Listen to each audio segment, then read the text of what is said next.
Vážení diváci, sledujete vysielanie v slovenskej reči Klenotnica. V dnešnom vysielaní budeme hovoriť na jednu veľmi aktuálnu tému, ktorá bude zvlášť zaujímavá pre príslušníkov Národnostnej rady Slovenskej národnostnej menšiny teraz v auguste, v septembri a v októbri. Keďže sú voľby do národnostných rád vypísané a zakázané za 26. október, na túto tému bude hovoriť Adam Paľov, poslanec v zhromaždení Autonómnej pokrajiny Vojvodiny, ktorého aj vítam u nás na nádvorí Rádio televízie obce Kovačica. Dobrý deň, Ďakujem vítajte. pekne, dobrý deň. Tak hovorím, že v nasledovné 2 mesiace táto téma bude veľmi zaujímavá pre príslušníkov Národnostnej rady Slovenskej národnostnej menšiny. A kedy vznikla Národnostná rada a aká je jej základná činnosť? Nech tak teda začneme úvodom, aby sme priblížili našim divákom tie také najzákladnejšie veci. Ako ste povedali, tak aj je. Národnostná rada je veľmi významná pre Slovákov všeobecne a táto téma teraz je zvlášť aktuálna v týchto 3 mesiacoch, auguste, septembri, októbri, po čím sa voľby vypísané za 26. október. Budú zoznamy, osobitné zoznamy budú dočasne zamknuté 17.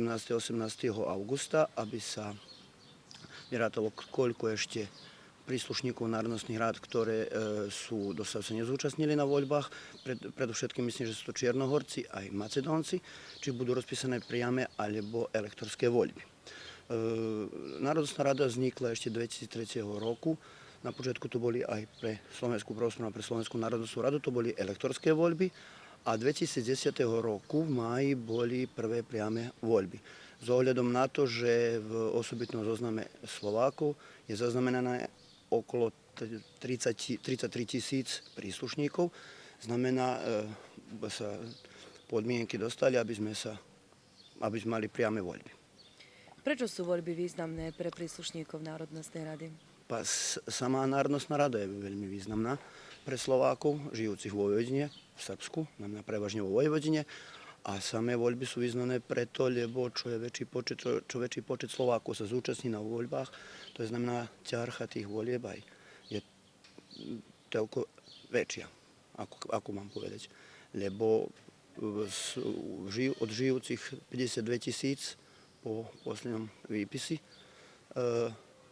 sa zaznamenalo 33 000, znamená, je to viac ako 50% zaznamená do osobitného voličského zoznamu, ale by bolo dobré, aby sa čo väčší počet Slovákov zaznamenal do zoznamu a to môžu v matrikárnych úradách obecných preveriť, či sú zapísaní, lebo v 2010 roku bola široká kampaňa, mnoho Slovákov sa zapísalo, ale môžu sa stať chyba, čo staví, znamená, preto povolám všetkých príslušníkov slovenskej národnosti, aby preverili, či sú zaznamenaní, ak sú nezaznamenaní, aby sa zaznamenaní zapísali do osobitného zoznamu. To môžu urobiť aj do 18. augusta, ale predovšetkým aj prakticky do 26. októbru. Teda preveriť, či sú zapísaní, ak nie sú, teda aby sa zapísali, to je veľmi dôležité pre všetkých. Je to vzorec, na ktorý sa aj žiadosť, na ktorý sa pridáva žiadosť o zápis do osobitného zoznamu. A podľa čoho teda rozhodnú, či voľby budú priame alebo elektorské? To rozhoduje štát, republika. Aj teraz je to v ingerencii Centrálnej volebnej komisie. Znamená, ak je zapísané do osobitného zoznamu viac ako 50% príslušníkov jednej národnosti, tak aj voľby budú priame. Ak sa nezaznamená dostatočne príslušníkov do osobitného zoznamu, tak sa voľby konajú elektorsky. Sú aj určité si zmeny v zákone o národnostných radách, národnostných menšín, tak o čo ide? Aké sú tie zmeny? A tie zmeny sú preto, že sú niektoré zákony v opozícii, preto zákon o národnostných radách bol trochu zmenený, že sú trocha práva a možnosti, ale predovšetkým myslím, že národnostné rady sú veľmi potrebné príslušníkom národnostných menšín, národnostných spoločenstiev, a to zvlášť v rámci verejného informovania, v rámci osvete školstva, v rámci úradného používania jazyka a písma, aj v rámci kultúry. Na to môžu národnostné rady pomôcť príslušníkom národnostných rád, aby zvýšili svoje práva ako ľudské, tak aj menšinové. Teda štruktúra Národnostnej rady zostáva rovnaká, teda len vedenie sa volí. Tak je.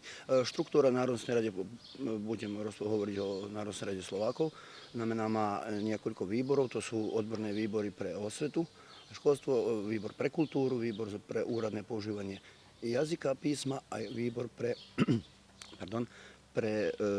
ako som povedal, pre kultúru.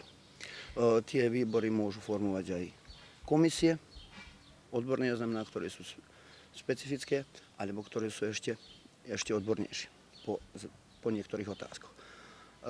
Čo sa týka volieb, volia sa znamená noví členovia Národnostnej rady, výborná štruktúra zostáva istá, ako čo bola, a to je aj po štatúte Národnostnej rady Slovákov, Slovenskej národnostnej menšiny, ja by som povedal Slovákov, aj po zákone o národnostných radách všeobecne. Pán Paľov, myslím si, že sme sa zmienili teda aspoň o tých najzákladnejších veciach, ktoré sa týkajú teda príslušníkov a vôbec činnosti Národnostnej rady Slovenskej národnostnej menšiny. Dávam vám priestor ešte raz, aby ste povolali teda všetkých, aby sa zapísali a zúčastnili volieb. Súhlasím s vami, myslím, že sú to asi veci, ktoré dotkli sme sa všetkého, čo sme sa mali. A ja by som využil príležitosť, aby som povolal všetkých príslušníkov národnosti, predovšetkým príslušníkov národnostnej menšiny alebo slovenskej národnosti, aby sa zapísali, aby preverili, či sa zapísaní do osobitného voličského zoznamu, ak sa nie, aby sa zapísali. Tiež by som povolal všetkých tých, čo voličské právo získali v období 2010-2014, znamená tí, čo sa stali plnoletnými, aby sa aj oni zapísali a účinkovali do osobitného voličského zoznamu a účinkovali na voľbách do národnostných rád 26. októbra, ako sme už povedali, toho roku. Ďakujem. Ďakujem vám.